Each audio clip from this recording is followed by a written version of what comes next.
There we go. Just like that, we're live. Been sat backstage for about 30 minutes preparing this conversation.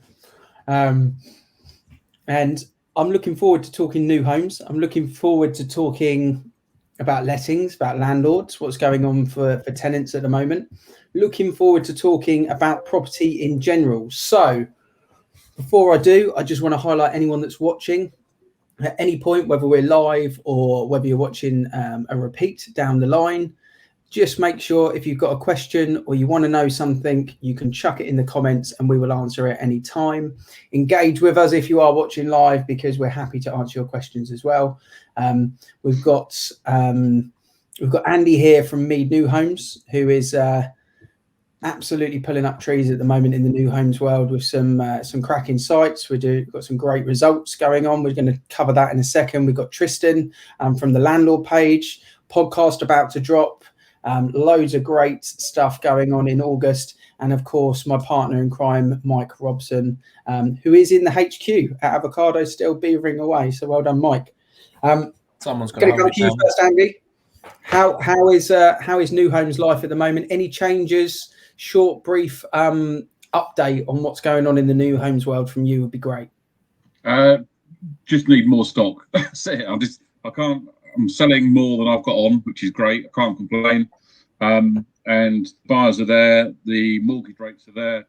So it's just ideal. If you've got a site that you're struggling to sell, if you've got properties that you're struggling to sell, drop me a line.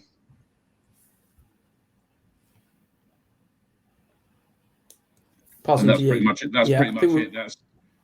As I say, the market is good. It's been good since the beginning of the year, really, and it hasn't really stopped. So the new homes, especially housing, the site we've got in Wolverhampton, that's literally flying out the door. 8-9 reservations in 7 weeks of £650,000 plus houses. So family homes or housing is just literally we can't build them quick enough. Mike, flying out the door, a phrase. Where does that phrase come from? I've heard various versions of it over the years. Flying out the corner, flying out the door. I don't know, Ian. I presume something to do with birds in the market. I couldn't tell you. Thank you for that. If you open a door with birds in, they're going to fly out of it pretty fast. Solid knowledge. Thank you for that, Andy. Back to you. It sounds exciting then with the. I just had to know, and I knew Mike would be my phone a friend guy if I was on Who Wants to Be a Millionaire. Just random general knowledge that I'm not going to know. I Bear with me. Yeah. Andy, so on New Homes then, you talk about the properties in Wolverhampton. Looking for the buyer's perspective, what deposit does a buyer need these days to buy a freehold New Homes property? I was talking to the mortgage guys yesterday, and there are a few around that will do for housing, will do 90% mortgages, so 10% deposit. Obviously, don't forget the Help to Buy. If you're looking at Help to Buy, if you're a first-time buyer, you only need the 5% deposit and then the 20% from the government. So it's an affordable way to do things now, and it's I've come across a website actually which is really handy for buyers. So if there are any buyers on here watching that are potentially interested in buying, look at www.ownyourhome.gov.uk, and you'll ask some questions and it'll tell you what government schemes you're eligible for. So it's actually really handy if you're a first-time buyer to know what schemes you can get and what help you can get with the government schemes. Good, because it's always been 15% typically is what I would have thought for a new home, but there's some 10% deals out there. There's 5% options for Help to Buy for first-time buyers, which is great. It's good to know that the market is moving very quickly with the new homes as well. Tristan, moving on to you from the landlord page. In general, the market's booming. I think everyone knows that, which is great to see. But in general, from the landlord's perspective, how are things in the rental world? Are you finding the same still with tenant demand? Because last time we spoke, that was going absolutely crazy as well. Yeah, correct. So I think this last week seems to be slightly slower than I've had in the past 8 months, in my opinion, although inquiries are still coming through. I'd probably say it's normal as opposed to absolutely crazy as it has been. Whereas, as we spoke, you took down the property for the one in Forest Park because it just went so crazy. We just couldn't speak to everyone. I had a property, a 3-bedroom townhouse in Shinfield Meadows. I've had 14 viewings on that, 5 offers, and that's all within 5 days. So it's manageable, it's busy, but it's not. It's fair. I think the issue right now is just the lack of stock. Exactly, it's been the same thing every single month all year. Exactly the same as sales. If you look in every area, they're down by a substantial amount. And when they're coming up, you're getting multiple people want it, which is great news from a landlord. We know that properties should be letting within a week, whereas before it may take a little bit longer, depending on the price. But some of the properties are coming on and you're getting prices that you never would have thought they'd ever achieve, which is obviously great news as well. But yeah, still busy. Just need more stock, exactly the same as Andy said. Because I think for landlords, one of the concerns that has always been there is twofold. Really, is a tenant going to cause problems to the property, but is it going to be sat there empty? And I think probably at the moment, Mike, that's not a concern that people need to worry about. It's more a case of finding the right tenant at the moment, would you say, and maximising your rent for the next 12 months or however long it may be. Is that probably a fair analysis for the landlord? Yeah, absolutely. I think realistically, it always should have been the main thing for the landlord is about finding the right tenant over the first tenant, even over the tenant who'll pay the most money. I think it should be always who's the right tenant for you. And right now, from a landlord point of view, be pragmatic and look at who's going to serve you best as a landlord for the next 1 year, 2 years, 5 years, 10 years. Because there's a lot of families who are looking for long-term accommodation, maybe over and above taking advantage of a short-term market. So touching on all of that, what Andy's talking about, Tristan and Mike, the Zoopla House Price Index report came out today. I'm always interested because they supply some fantastic data. Some of the snapshots from the Zoopla House Price Index today says there is currently a house price growth in the UK over the last 12 months rolling of 6%, which is pretty significant. You know, anything over 3% is a fair charge. So we've seen that most of the year sit around 5.2, 5.3, 5.4. It's now at 6%, which is the highest I've seen it be this year. Demand for homes compared to same time last year is up 21%. And the flow of new properties coming to the market, much like Andy's talking about for sales, is down by 3%. So simple economics is there's more people looking for properties, there's less properties coming on the market, and therefore the prices are doing that. Now, it's not for everyone, because I do see properties that are sitting there and they're not selling, but don't be disheartened if that is you, because the buyer is just around the corner potentially. You might need a slight change up in the marketing from time to time, seasonal, or change of agent potentially. It might be something that you need to look into, but the market is positive. And I've got a quote here from the head of research at Zoopla. The lower supply of homes listed for sale may lead to a natural slowing in buyer interest. A bit higher levels, the return to more normal levels of the market activity will result in slow rebuilding of stock, they believe, in the first half of next year. So effectively, they're thinking that buyer demand might naturally drop off because there's less for people to go for. But at the moment, they would expect more stock to come to the market in the first half of next year. Now, one thing that always interests me is summer holidays. Andy, you know, from a new homes perspective, you've been in the industry for a good kind of 20 odd years, and you do normally see a pickup in new properties coming to the market after the summer holidays, and the same for buyer activity as well. So I guess you're kind of braced and ready for a whole horde of new activity starting next week, really. Yeah, pretty much so. There's a report that's come out in the last few days from the Ministry of Housing, Communities and Local Governments about housing stocks and builds and what have you. And it's interesting to note that the first quarter of this year, there was 49,500 new houses build complete in the first quarter, which is up 4% on the same time last year. So I know obviously COVID last year and the construction, and I know there's a lot of developers are still having issues with construction and procurement of materials and what have you. But it's great to know that there's more houses now being finished this quarter of this year, and there's more houses started to be built by the first quarter of this year than there have been for a long, long time. So there's going to be a lot more coming to the market, which is great news. And I think the developers understand that the market now is there for them. And it's actually, I think there's 80% of new builds brought to the market were actually houses rather than apartments, which I was surprised by, because I would have thought apartments would have been a lot higher. But it was actually 80%, 81% are houses as opposed to apartments. Because it's always been for the last probably 5, maybe even 10 years, really, that developers have typically gone to towns and just pumped out a lot of apartments. I guess from a value perspective, it makes a lot of economic positivity for them. The report on Zoopla on the house and flat kind of comparison is quite interesting. Every area in the country, Wales and Northern Ireland included, is increasing in average house price over the last 12 months. Wales freehold properties being the most standout at 10.3% increase there. They've got apartments increasing 4.2%.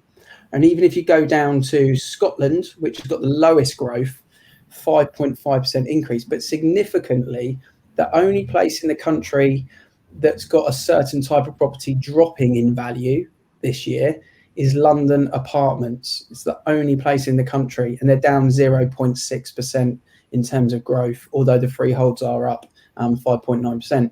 So quite interesting to see that everywhere in the country is going up, but apartments in London are dropping. What do you think that is, Mike? Why do you think that might be, that apartments in London are the only area in the country that's dropping in value?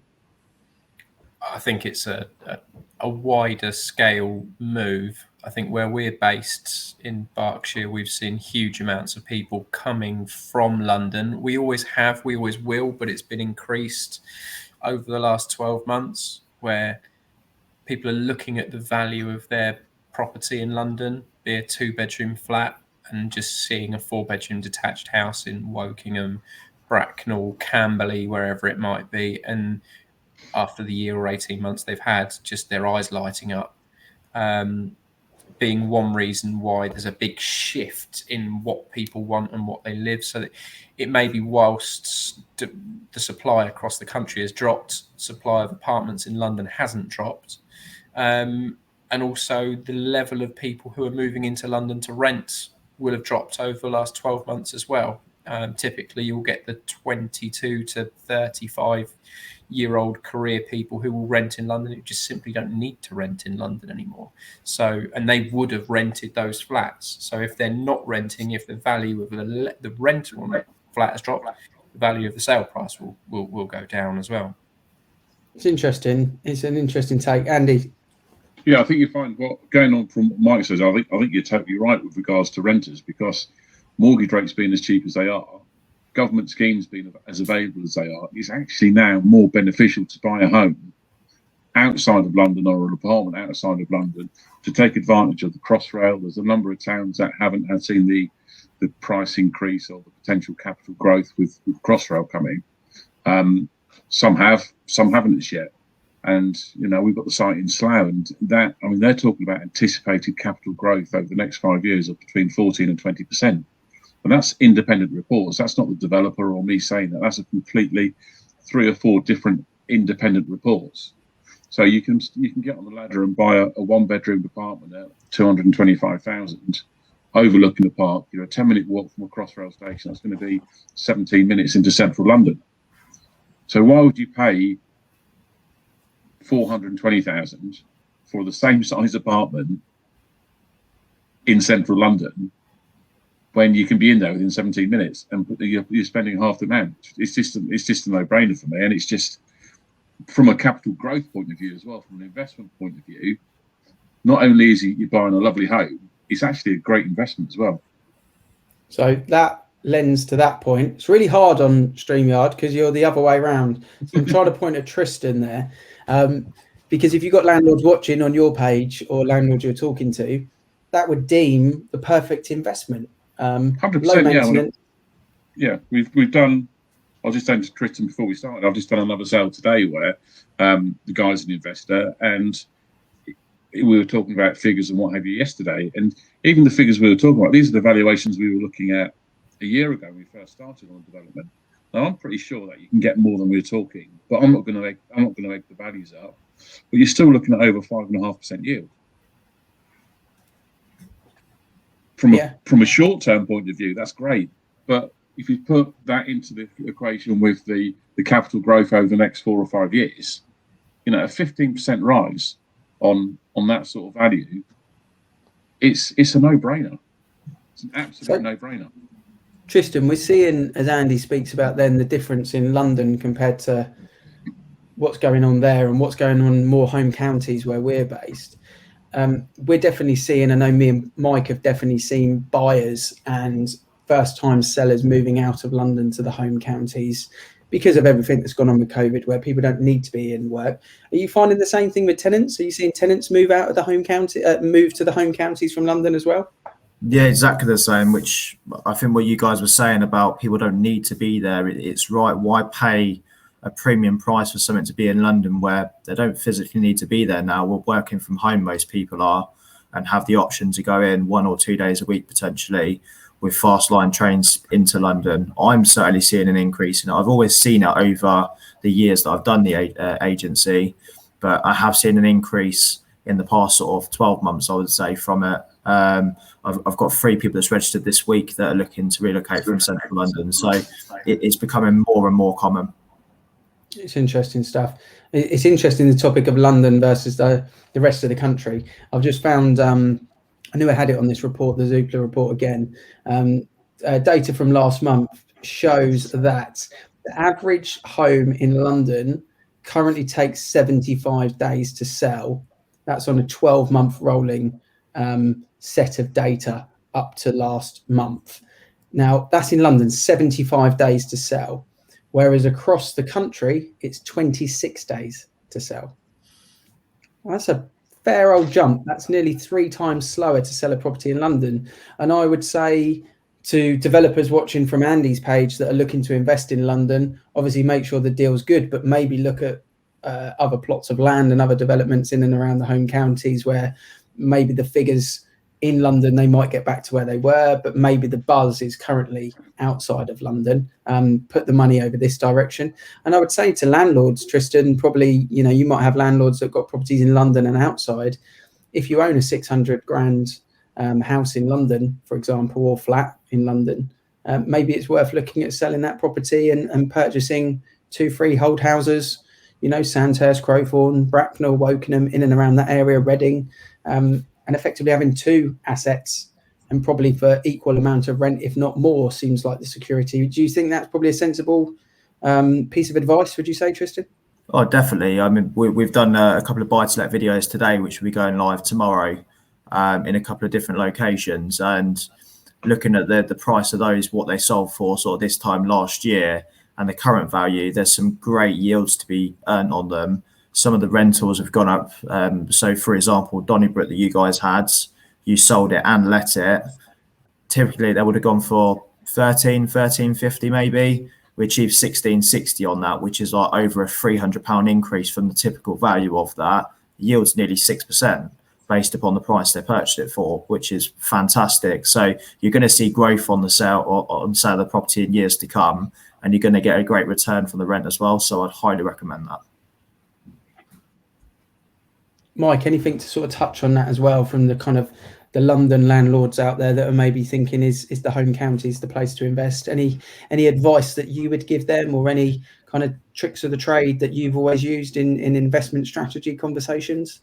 Yeah, I think just, following on from what Tristan said, funnily enough, the buyer of that house was from West London, which just goes to show he had buy-to-let properties across the West London area and is now starting to invest in Bracknell. So the proof's in the pudding there.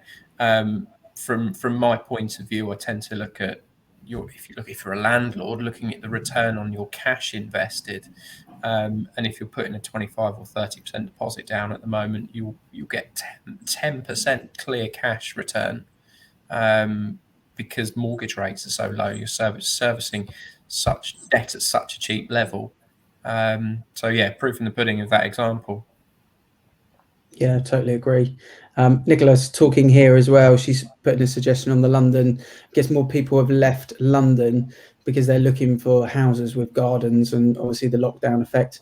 I think that's 100%. everywhere. Yeah, I think that's everywhere. I think a lot of people have, and probably safety as well. I think a lot of people are scared of crowds these days and scared of being in and around that kind of big buzz and circle of people. So yeah, I think there is a big shift there. We've got Andy here that said a question: is now a good time to buy an investment? And with the increase of property prices, or would a better be investment be to bank the money for 6 to 12 months and reevaluate next year?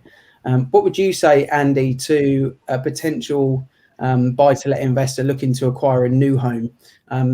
Better to spend the money if you've got it now, or spend the money in 6 to 12 months?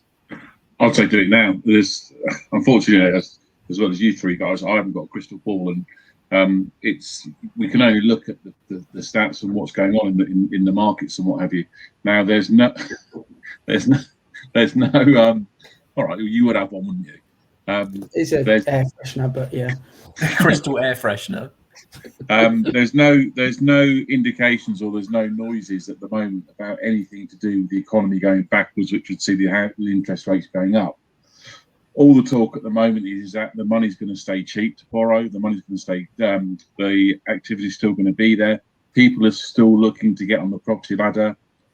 So, if the advice I can give to somebody, but obviously don't come back to me in 12 months' time if it's gone wrong, is I would buy now, because you're not going to get any money with your money sat in the bank, and you're going to get, especially if you're going to rent it, so long as your rent is covering your mortgage, you can't go wrong. Because house prices will always go up. They might fluctuate now and again, but over a 2, 3, 4, 5 year period, in the southeast, especially where we are, and even now, if you look at the places up north, like like some Manchester and Leeds and Liverpool, what their prices are doing, they've gone up. So even like the not so, you would class as desirable, I can say because I'm from Leeds, but the not so desirable areas from Leeds 6, 7, 8 years ago, they're seeing massive property growth, investment growth. So it's I'd do it now, because I don't see the market slowing down or stopping, and prices will continue to increase. Well, I think economics won't allow the prices to not keep going up, because if there is less on and more demand, then it does what it does. I think there's two things, Mike. There's the interest rates that you mentioned. There's the stamp duty impact.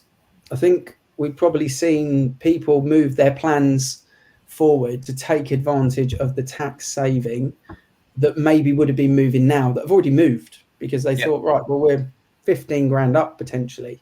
And there might be as much as people that have moved their plans 2, 3 years forward for that reason.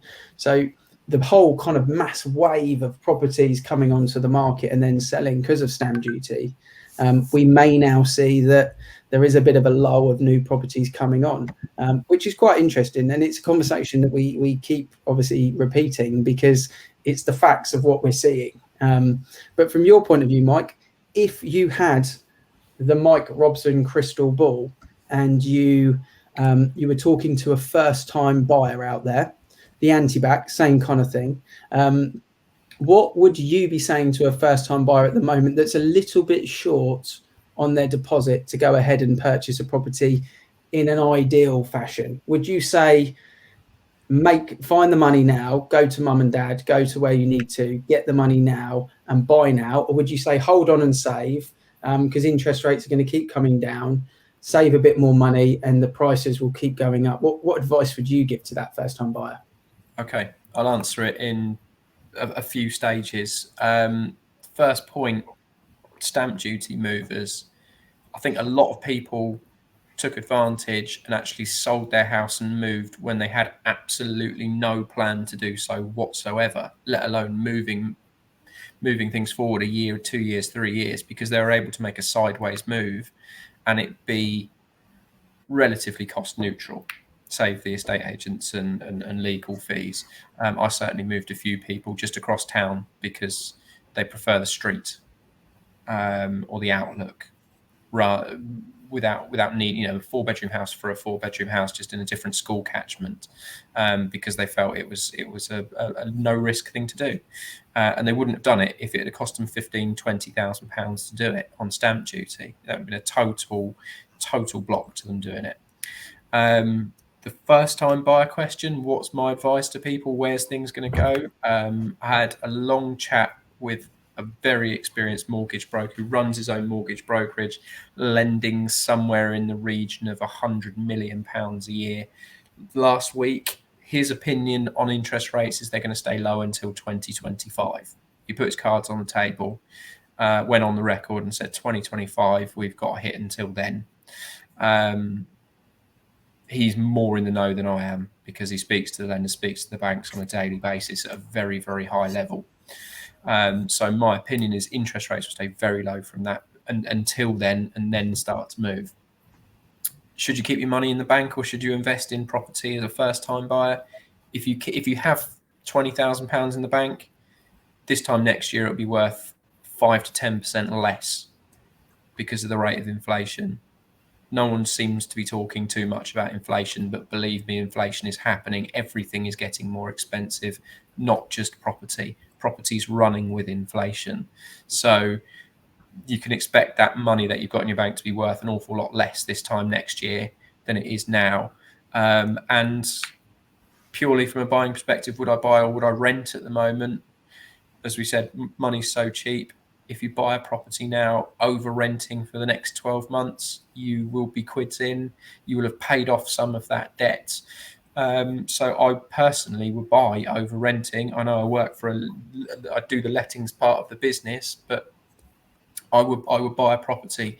If prices go down, it's not the end of the world. People get hung up on buying in their house, making money. First and foremost, it's your home.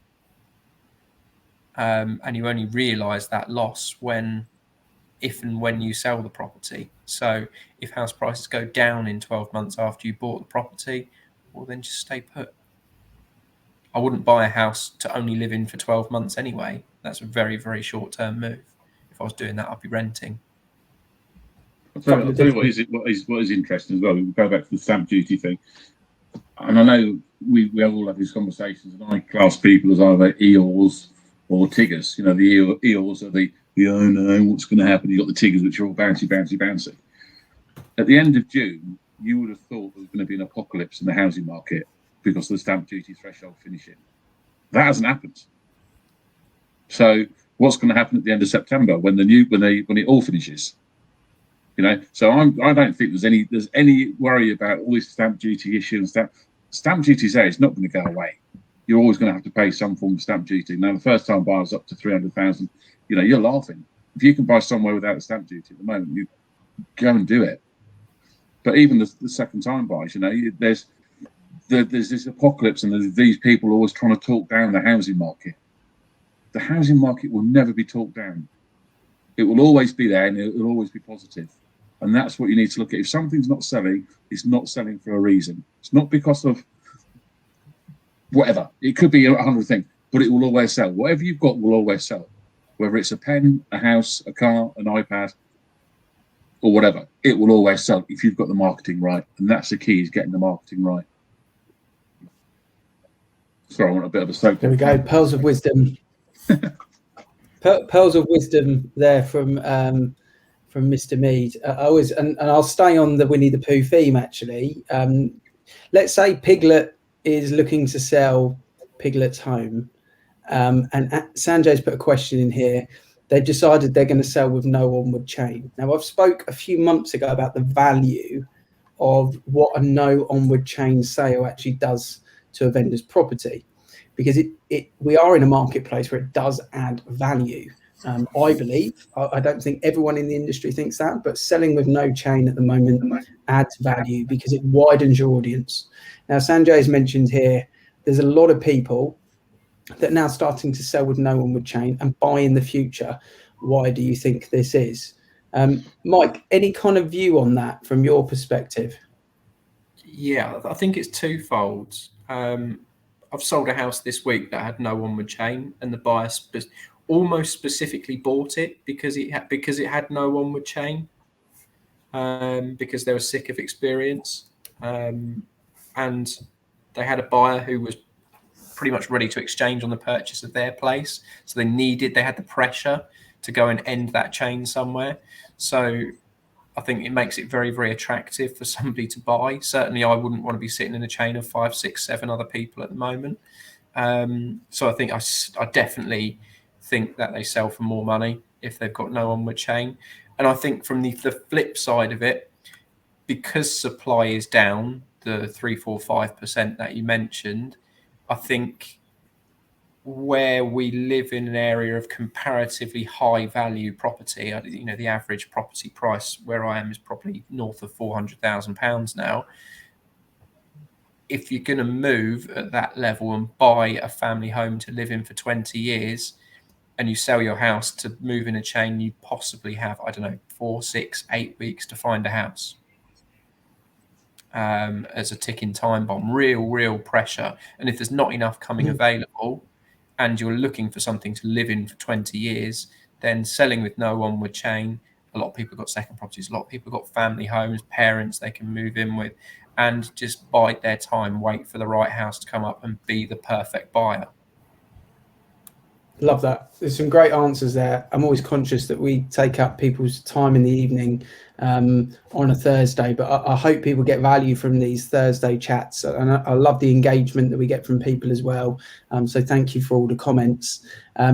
What this conversation has kind of told me, and hopefully the public, is it's a bit of a minefield out there. So if you want some advice, ask any of us. We're open to lend advice, just in these 4 windows here. Of the 4 of us sat here, there's scary amounts of decades worth of experience. Makes us feel a little bit old there. Tristan, is that bit you trying to point at Andy there? I don't know. It is difficult, isn't it? So there we go. It's a minefield out there. If you're a first-time seller, have a conversation with us. If you're a first-time investor and you think, I've got money sat there in the bank, it's not doing anything, talk to Tristan, talk to Mike. They can not just give you a strategy, they can show you properties that they would say purchase that's on the market with other estate agents, like they do with their videos where they do property of the week. It's other estate agents' properties they're plugging because they genuinely believe they are the properties that they would buy. If you want to know more about new homes, Help to Buy, what developments are out there, much like when Andy's talking about Slough, if you want to know about areas that have got high growth and easy maintenance, kind of plug and play properties that you could buy, exchange on in 6 weeks, put a tenant in there a week later and be making money on that property within the next 7 or 8 weeks, then have a conversation with Andy as well. And of course, if anyone's got any general questions about why there's a slight blur on my head at the moment, anything relating to property, then always happy to have a conversation with people. Very aware that the Champions League draw has happened as well this afternoon. I've been busy today, so if anyone wants to update me on the groups, they look like they're going to be deaf groups this year. So I'm going to go check those out too. And as always, thank you for your engagement. Mike, Tristan, Andy, loved having this conversation with you. And we'll be back 6 o'clock next Thursday with a new set of partners to have a different conversation, but of course about property.